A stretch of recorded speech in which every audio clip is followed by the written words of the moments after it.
In 2015, a young mother sat in a hospital exam room, clutching her hands nervously in her lap. She took deep, calming breaths, but it was barely working. On the other side of the room, a social worker from Child Protective Services was barraging her with questions. 15 minutes earlier, this mother had watched as her 2.5-year-old son was wheeled out of the room, screaming and crying. The doctor had told her they were going to see if his leg was broken, and that she, the mom, could not come with them. And now, this social worker wanted to know, had the mother hurt her child? The mother didn't know what to do, because she knew she hadn't hurt her son, but she had no idea how she was going to convince anyone.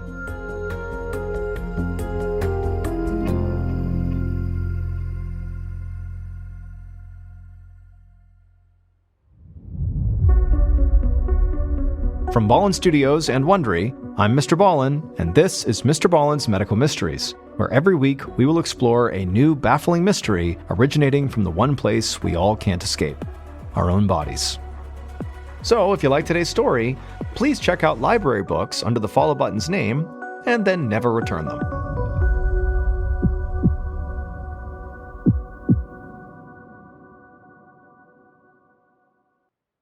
This episode is called Walk Like the Birds. On a rainy spring day in Michigan in 2015, Kristen Rawlings served lunch to her 2.5-year-old son, Bobby. She set a colorful plate full of healthy foods from carrots to blueberries on the table right in front of him. But Bobby was not remotely interested in any of it. He just pushed the whole plate to the side, which didn't surprise Kristen because she knew what he really wanted: graham crackers and chocolate milk. Kristen knew her son was a picky eater. She did her best to make sure he ate healthy, but at the same time, she just didn't have the energy to make every meal a battle. So, on this day, she added a few of his favorite crackers to the plate and offered a small cup of chocolate milk, both of which he consumed immediately. Kristen felt guilty that her boy ate so many sweets, but she figured Bobby should at least have something in his stomach. Once Bobby was done eating, Kristen unsnapped the safety belt on his booster seat and he climbed down from the chair. Soon, he was playing happily with his toys on a nearby rug. As Kristen cleared away the lunch dishes, she watched her son stand up and walk over to his craft table. She noticed that Bobby was having trouble putting weight on his right leg, but he didn't act like he was in any pain. Kristen figured that his foot must have fallen asleep while he was sitting crisscross on the rug, so she left him alone while she finished cleaning up. A few weeks later, on a warm, sunny afternoon, Kristen gave Bobby one last big push in his favorite swing at the park. She smiled as he climbed down from the swing and ran towards the sandbox on the other side of the playground. Then, Kristen froze. She noticed something odd about the way Bobby was moving. He was barely letting his right foot touch the ground. It was like the second it made impact, he would quickly tuck it back up again, like he was protecting his right foot. Kristen ran to her son, concerned that he might have cut his foot on a rock or maybe a piece of glass hidden inside the sand. But when she reached him, Bobby wasn't crying, so she calmly asked him why he was walking like that. Bobby told her he was just trying to walk like the birds in the park. Kristen was a bit relieved that her son could just have been playing a game. But a few minutes later, she watched her son follow a group of kids towards the slide. She could see that his bird walk had stopped, but now he was doing something else. He was walking very stiff-legged, kind of like Frankenstein. Something definitely seemed wrong with Bobby, but Kristen told herself not to panic. If Bobby wasn't in pain, then she didn't want to waste time and money with an unnecessary doctor's appointment. However, she did decide she would keep a closer eye on Bobby in case his gait did not go back to normal.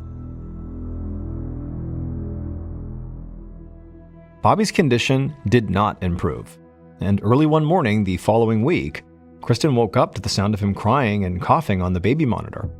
She hurried down the hall to his room and she sat with him on his small bed. She saw that he was clutching his right foot, so she took it in her hand and tried to massage it, but he immediately pulled it away from her grasp. For the first time, it seemed like her son was in pain. As Kristen rocked Bobby slowly back and forth, trying to calm him down, she noticed his back felt warm under his pajamas, almost like he had a fever. Once he stopped crying, she helped him slide off the bed and stand up. Then, Bobby walked over to his toy box with that same Frankenstein lurch Kristen had noticed in the park the week before. Kristen knew she couldn't put this off any longer. Something was wrong. It was time for a visit to the doctor. Later that day, Kristen held Bobby in her lap as she described Bobby's symptoms to the pediatrician. He told her that cold season typically lasted until early spring. He suspected that that was what Bobby was dealing with. The problem with his leg was concerning, and so the doctor asked her to lift Bobby onto the exam table. However, as soon as the doctor began to gently manipulate the boy's legs, Bobby began to cry. The doctor shook his head. The doctor told Kristen that based on this, he was going to order x-rays of Bobby's legs. Once the x-rays were complete, the doctor pulled up the results on a computer and showed the images to Kristen. He pointed to an area on the long, thin bone on the outside of Bobby's lower leg called the fibula. The doctor said the x-ray was not conclusive, but it did show that Bobby could have a minor fracture there. Kristen had no idea how Bobby could have hurt his leg this badly. He was rarely out of her sight. The doctor reassured her that children's bones usually heal quickly, and the injury did not require a cast. He suggested that Kristen watch Bobby closely and keep him from walking too much for several weeks. After that, they would retake the x-rays and see if Bobby's leg had improved.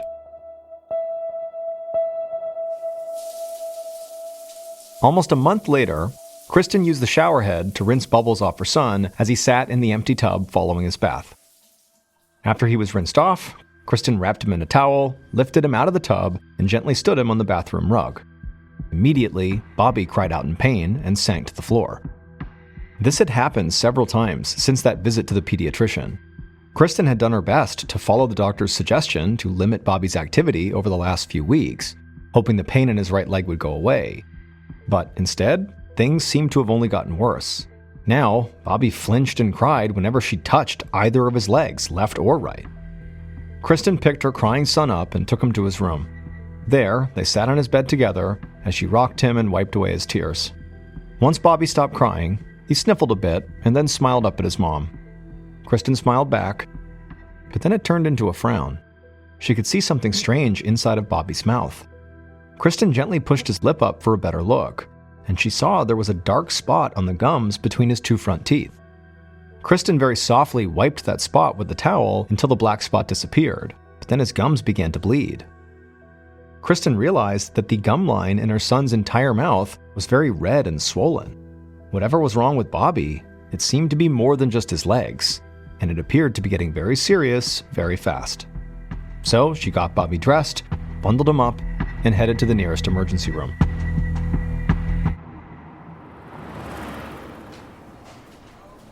About an hour later, at the ER of her local hospital, Kristen stood alongside the doctor as he examined her son.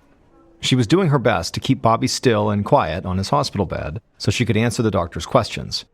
But Bobby cried out in pain every time the doctor gave either of his legs even the slightest touch. After a few minutes of this, Kristen noticed a very strange, unfriendly look come over the doctor's face. He called a nurse into the room and then abruptly pointed to a nearby chair and asked Kristen to take a seat. Kristen immediately sat down, like she'd been given a direct order, and now all she could do was watch as her son cried out for his mother from the exam table. And also, from this angle, she could see something alarming. Although Bobby was flailing his arms as he desperately reached for her, his legs were completely motionless. She realized that his legs only moved when the doctor manipulated them. The rest of the time, they lay flat and still on the table. Kristen felt a knot growing in her stomach. Then the doctor whispered something in the nurse's ear. Then the doctor asked the nurse to take Bobby for a CT scan right away to get a closer look at his leg bones. Kristen assumed she would stay with Bobby to comfort him during the procedure, so she grabbed her bag and stood as the nurse began to wheel Bobby out of the room. But the doctor stopped her and told her to stay and give him more detail on Bobby's medical history. Kristen could hear Bobby wailing as he disappeared down the hall. She knew it was important for the doctor to know as much as he could about this situation. So she did as she was told and sat back down and went through Bobby's entire medical history. She told the doctor that Bobby had developed normally as a baby, but she did note that he didn't begin talking as early as other kids his age.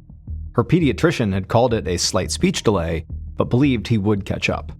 Other than that, and the fact that he was a very picky eater like most kids his age, Kristen said Bobby was a healthy, happy kid. And he had been totally fine until 6 weeks ago when she had first noticed his leg pain. A moment later, the door to the exam room opened and a woman stepped inside. Kristen thought this might be a specialist the doctor had called in to discuss Bobby's case, but then the doctor excused himself, saying he would check on Bobby and return shortly. That's when Kristen noticed this woman was dressed in a formal blouse and slacks, not in scrubs like most doctors. She introduced herself to Kristen as a case manager for Child Protective Services, and then she sat down in the chair the doctor had just left. She told Kristen that according to state law, doctors were required to report any suspicions of child abuse, and it was her job to make sure Kristen was not hurting Bobby. Kristen tried not to show just how shocked she felt when she realized this woman thought she was hurting her own son, but at the same time, she knew she had to stay calm and not seem angry. So, Kristen clenched her hands in her lap and began to answer the case manager's questions.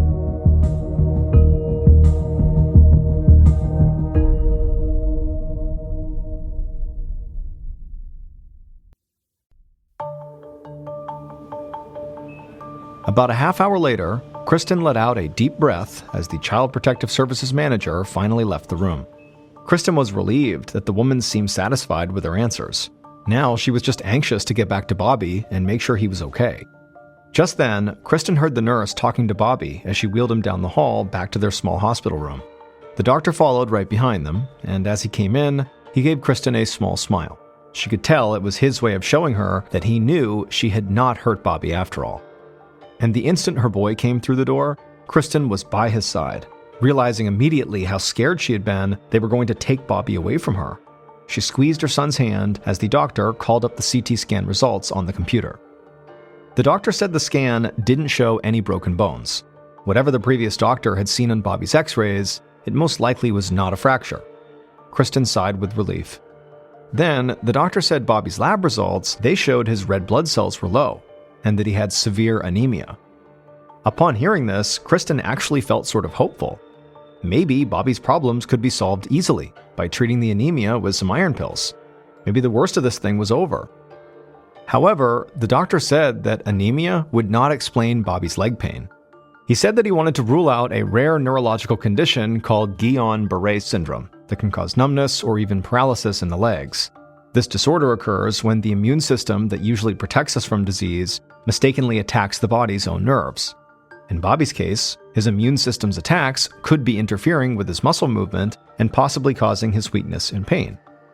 The doctor asked Kristen for permission to do a spinal tap because that was the only way to test for this condition, and a spinal tap would require him to use a needle and syringe to remove fluid from Bobby's spine. Kristen's heart began to beat faster at the thought of a needle in her child's spine, but she ultimately gave the doctor permission. She hoped that this latest test would finally tell them what was happening to her son.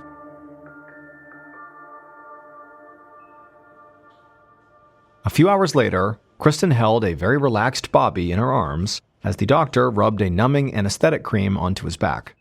Bobby had been given a mild sedative to relax him for the procedure. After the cream was applied, the doctor shot even more numbing medicine into the area around his spinal column. He promised Kristen that her son would not feel a thing. Kristen held Bobby as the doctor felt for a space between two of his vertebrae. Then Kristen took a deep breath as the doctor sunk a long needle into Bobby's lower spine. Once the needle was in place, the doctor pulled back the plunger on the syringe, and within seconds, Kristen saw clear fluid flowing slowly through the tube connected to a vial. Once the vial was full of Bobby's spinal fluid, the doctor removed the needle from his back. Then he put a Band-Aid over the puncture wound and handed the vial to a nurse. The spinal tap was now over. After that, Bobby was wheeled down the hallway and settled back into his room in the ER to wait for the results of the tests on his spinal fluid. Kristen was so exhausted that she just climbed into the bed beside Bobby. A nurse brought them a blanket and then dimmed the lights. Soon, the mother and son were fast asleep.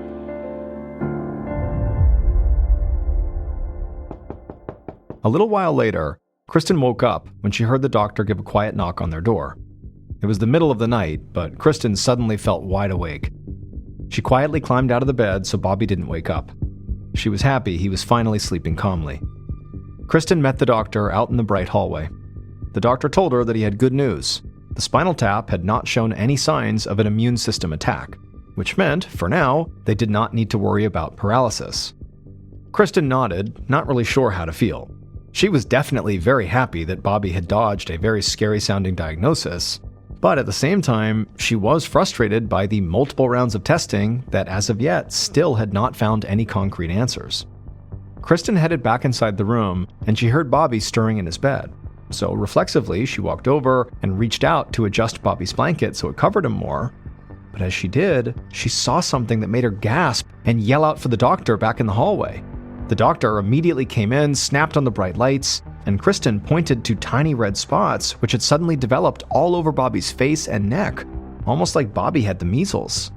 And one look at the doctor's startled face told Kristen that something was very wrong with her baby. As the sun began to rise a few hours later, Kristen climbed into an ambulance right beside the gurney that carried her son. They were headed to a pediatric hospital where specialists would soon review Bobby's case. She prayed that somebody there would be able to help him.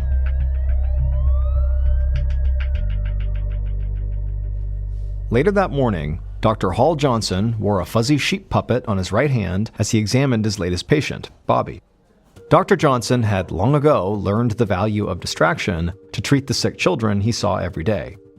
But even his funniest sheep voice for his sheep puppet was not calming this little boy down at all. Bobby was thrashing and crying in his bed. Dr. Johnson had reviewed Bobby's records and saw that his red blood cell count was dangerously low, and so it made sense the boy was so pale. He was severely anemic. But one thing didn't make sense to the doctor. Children with severe anemia were usually too weak to throw a fit like this one. And even stranger, Bobby was only throwing a tantrum with his upper body. The doctor noticed that Bobby's legs weren't moving at all. They just laid there flat on the table in a wide open position like a frog's legs. But to Dr. Johnson's surprise, when he tapped under Bobby's knees with a small hammer, Bobby's legs kicked out in an exaggerated response. Bobby's legs clearly were not paralyzed. It was just that Bobby couldn't or wouldn't make them move. Bobby's gums were still swollen and red, too. As for the strange rash that had bloomed so suddenly at the emergency room, Dr. Johnson could see that it was actually tiny pinholes of blood coming to the surface of the skin, known as petechia. These little spots can be caused by lots of disorders, from bacterial infections to blood disorders. Dr. Johnson asked a nurse to tend to the unhappy child while he led Kristen to the nearby nurse's station. He could see she was as frazzled and exhausted as Bobby, so he tried to be gentle. He told her that after all the testing Bobby had been through, he still had no clear diagnosis here. The boy clearly had a multitude of worrisome symptoms, but so far, Dr. Johnson had not hit on one condition that could kind of explain them all. Dr. Johnson asked Kristen to prepare for her son to be admitted, because even more testing was ahead.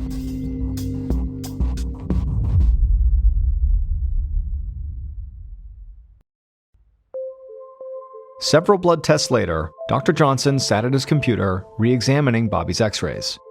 Dr. Johnson had run blood tests for an array of conditions, including lead poisoning and inflammation in Bobby's muscles or bones. But everything came back negative, and Dr. Johnson just felt stumped. So, Dr. Johnson began reviewing Bobby's case from the beginning, including taking another good look at the x-rays that had made Bobby's original doctor think he could have a broken fibula.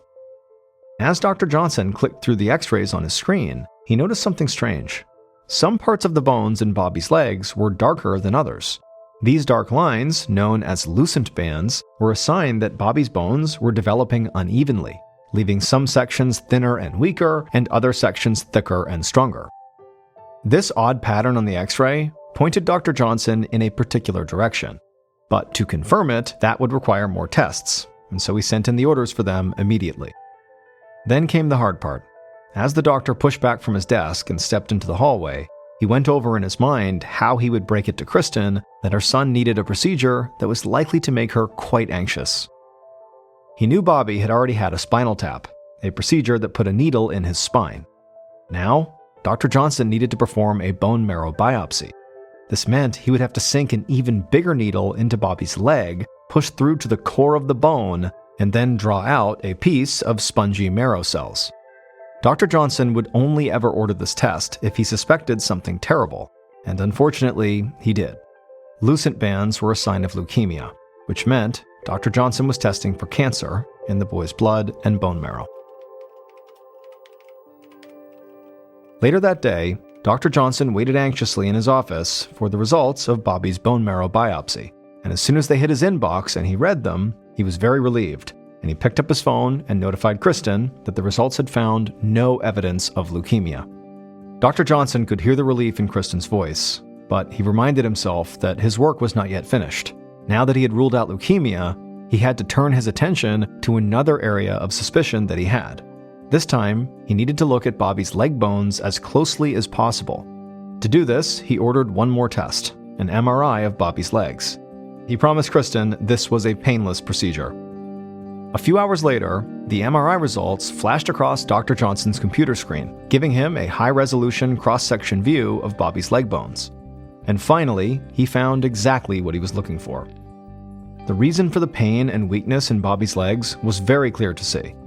The outer layer in both of Bobby's thigh bones had thickened and was pulling away from the rest of the bone. Dr. Johnson knew this was a sign of a debilitating condition that used to be common in the 18th century, but was now incredibly rare in kids in the US. It was so rare, most doctors had never even seen a single case of it.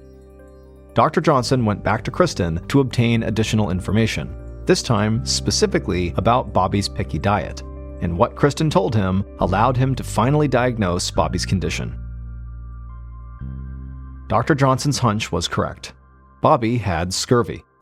Scurvy is a disease that was first seen in the 15th century when European sailors began to take long voyages across the Atlantic Ocean, going months or even years without a proper diet. The illness began with the same symptoms Bobby presented: painful joints and bleeding gums, and then as the disease progressed, their teeth would get loose. They'd bleed from the mouth and nose, and their legs and ankles would swell. Finally, internal bleeding or infection would lead to a very painful death. On any given transatlantic ocean voyage at the time, at least half the sailors would die of scurvy. But in 1753, it was discovered that citrus fruits could prevent and cure scurvy, and so sea captains began bringing crates of oranges and limes on every long voyage. That's actually how British sailors got the nickname limeys. Scurvy is rarely seen today, but it does still exist. It's mostly found among older people or people with mental disorders who can't eat a varied, healthy diet. When Dr. Johnson asked Kristen about Bobby's diet, she revealed that on an average day, Bobby drank about a quart of chocolate milk and ate 2 to 4 graham crackers, and that was basically it. They were not just his favorite foods, they were practically all he ever ate. He did not eat meat, he didn't eat vegetables, and most importantly, he did not eat fruit. As a result, his diet lacked the one element crucial to life that humans cannot make or store. It must come through our daily diet. Bobby needed vitamin C. As soon as Dr. Johnson made his diagnosis, he started Bobby on doses of vitamin C. And just like the sailors of old, his symptoms began to reverse within a week. His gums stopped bleeding, and he started to use his legs again as the pain and swelling subsided. And finally, after 4 months, Bobby was back to normal.